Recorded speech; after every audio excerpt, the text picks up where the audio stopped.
안녕하십니까, 천하관입니다.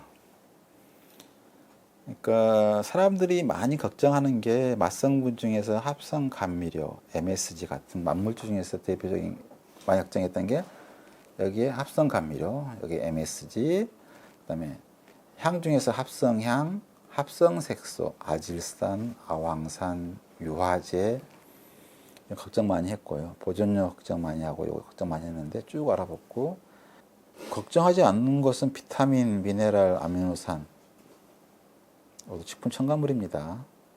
실제로 부작용은 이쪽이 더 많아요. 사람들이 많이 과료형으로 작용해가지고 비타민은 무슨 뭐 신비성분은 아닙니다. 이렇게 분자식이 돼 있는 요거 뭐죠? 비타민 D입니다. 요건 비타민 A, 요건 비타민 E, 요 비타민 C 화학 물질입니다.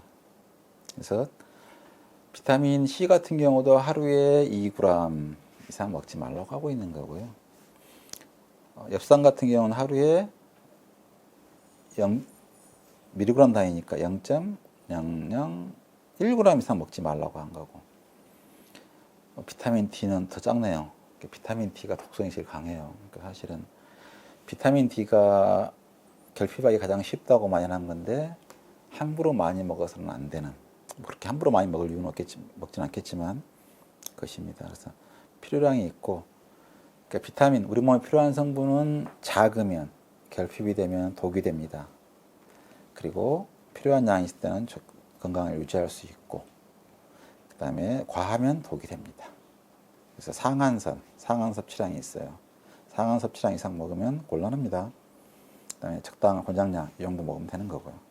비타민 D라고 하면 사실은 비타민 D는 호르몬에 가깝죠.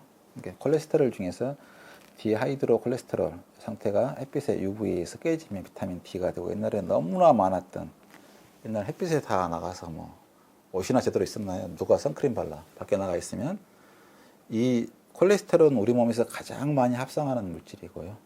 그 콜레스테롤 중 일부가 비타민 D가 되는 거고, 비타민 D에는 기능이 없어요. 기능이 없고 이거를 원료로 몸에서 필요한 양만큼 요 물질을 만들면 요 물질이 비타민 D 리셉터를 자극해서, 그러니까 비타민 D는 효능이 없음. 얘를 좀 더 가공해서 OH기를 더 붙이면 얘가 비타민 D 수용체 자극을 하고, 그럼 DNA 중에서 그 해당하는 유전자가 활성화가 돼가지고 칼슘 바인딩하는 단백질이 많이 만들어져서 칼슘 흡수를 도와주고, 이러한 거 일종의 호르몬이죠. 아까 그 비타민 E 같은 경우는 이런 구조가 있는 것은 아미노산인 티로신으로 나왔지만 나머지 길게 되어 있는 부분은 똑같이 그 이소프레노이드, 콜레스테롤을 만들었던 이 분자에서 왔습니다. 그래서 지용성 비타민은 다 이소프레노이드기를 갖고 있습니다. 비타민 C는 그냥 이렇게 쭉 우리 몸에서 만들어져요. 여기까지 만들어지죠. 그럼 효소 하나가 모자라가지고 비타민 C를 못 만들고 있는 거죠. 요 자동적으로 요거만 있으면 자동적으로 이렇게 전환되고, 비타민 C를 만드는 과정이 이렇게 전환해지는 효소 하나가 우리 유전자에서 고장이 나는 바람에 안 만들어지고 있는, 대부분 만들고 있고요.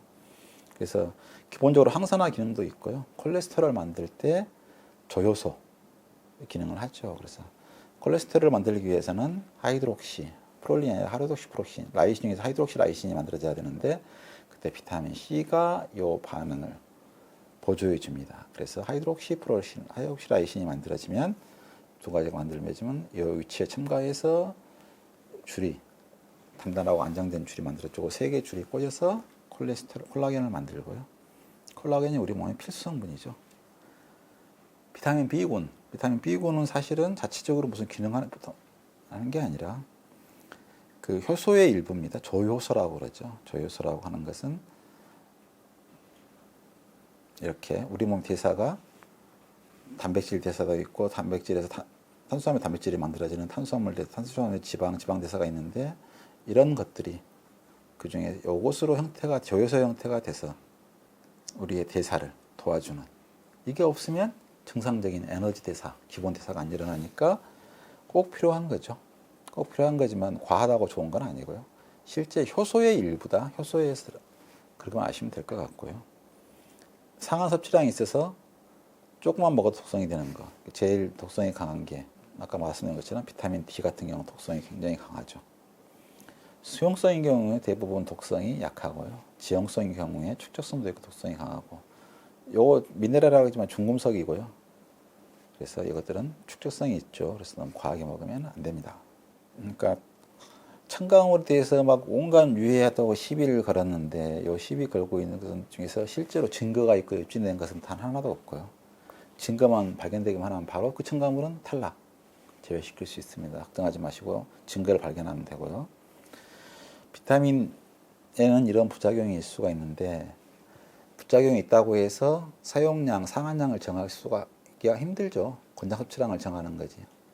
왜냐 그러면 안전을 기준으로만 넣어버리면 어느 식품에서 꼭 그만 먹는 건 아닌데 그걸 또 안 먹을 수도 있고 그렇기 때문에 만약에 사료처럼 똑같이 먹는 거라면 양을 딱 정할 수가 있는데 어떤 식품에 있고 없고 그러니까 여러 가지 식품 골고루 먹으라 하는 이유가 식품마다 들어있는 성분이 다르니까 적당히 먹으면 골고루 먹으면 별 탈 없이 먹을 수 있다는 거죠.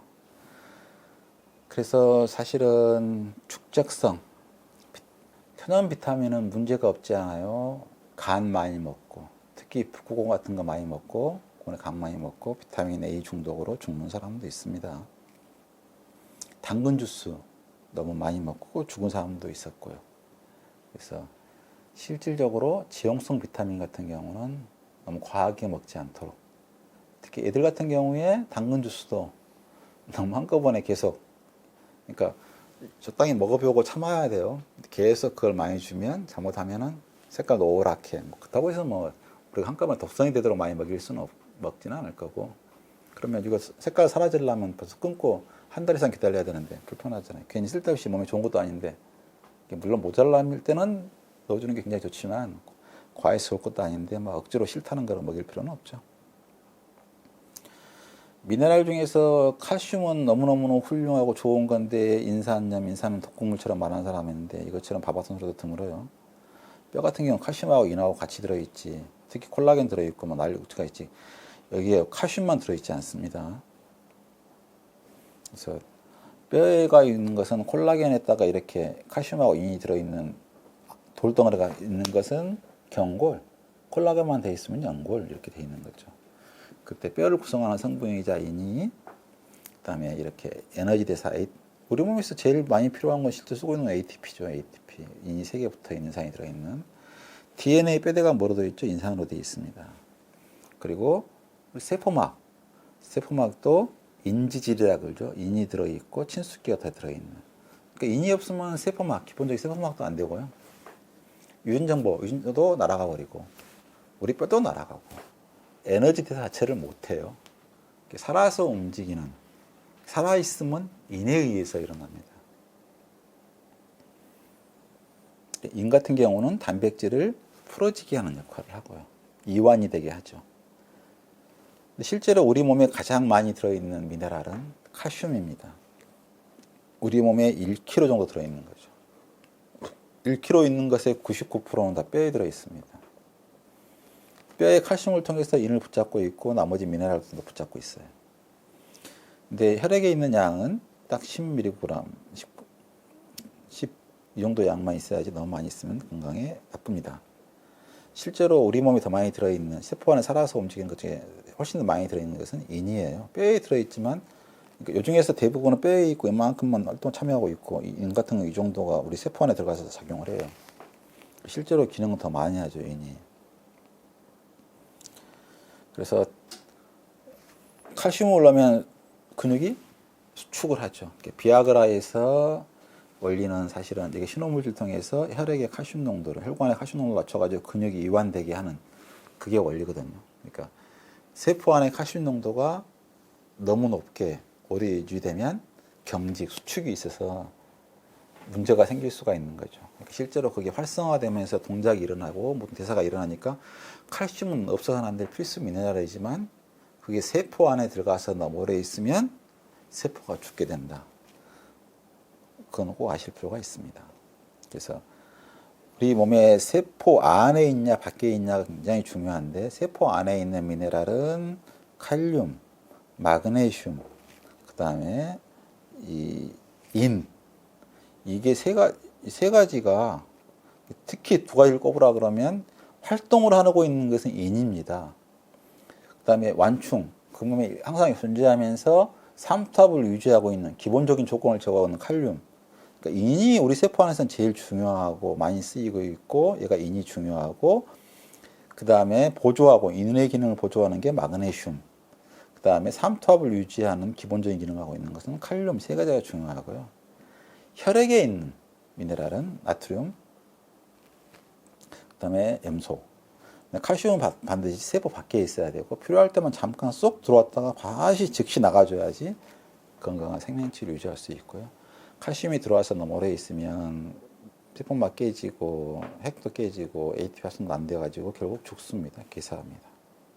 이렇게 첨가물에 대해서요 쭉 알아봤는데, 사실 식품 공부는 첨가물 공부라고 해도 과언이 아닐 정도로 모든 기능을 첨가물이 실제로 하고 있습니다. 그래서 물론 요리를 한다 그러면 직접 첨가물을 써볼 기회는 별로 없을 것 같은데, 이것 중에 실제로 모든 식품 중에 첨가물의 기능을 하는 성분이 다 들어있는 거죠. 그러면 왜 반죽을 할 때 무슨 절임물을 쓰고 빼고 넣고 하고 하는 것을 공부하려 그러면 개별 성분. 그러니까 사실은 식품화학책이라고 있는 건데, 식품이라고 하는 것은 화학물질의 종합인 거고요. 식품화학을 공부하는 게 식품을 공부하는 지름길인 거고, 식품화학에 다루고 있는 내용도 사실은 개별 성분을 다루고 있는 거라서 첨가물을 공부하는 거하고 거의 똑같습니다. 제가 시간이 된다 그러면 지금 너무 겉보기식으로 쭉 지나갔는데요. 잔탄검 하나를 설명하는데도 5분, 10분 걸릴 거고, 뭐 여기 CMC, 아까 HPMC 이런 거 다 설명하는데도 충분한 시간이 되고 설명해드리면 오히려 그게 도움이 되지 않을까 정도로, 실제로 쓰고 안 쓰고 관계없이 식품의 속살, 속 내용을 이해하려면 첨가물을 제대로 공부해 보는 게 도움이 된다.